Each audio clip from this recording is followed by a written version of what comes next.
বাজারে বিক্রি হওয়া তথাকথিত ম্যাঙ্গো জুসে আসল আমের রসের পরিমাণ খুবই কম থাকে, বরং এতে নানা ধরনের ক্ষতিকর উপাদান মেশানো হয়।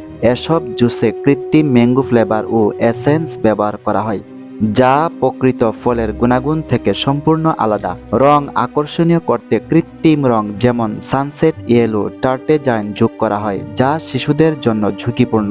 মিষ্টতার জন্য ব্যবহৃত হয় হাই ফ্রুক্টোজ গ্লুকোজ সিরাপ বা অতিরিক্ত চিনি, যা স্থূলতা ও ডায়াবেটিসের ঝুঁকি বাড়ায়। জুস দীর্ঘদিন সংরক্ষণের জন্য এতে থাকে সোডিয়াম বেনজোয়েট ও পটাশিয়াম সরবেট, যা নিয়মিত গ্রহণে শরীরের ক্ষতি করতে পারে।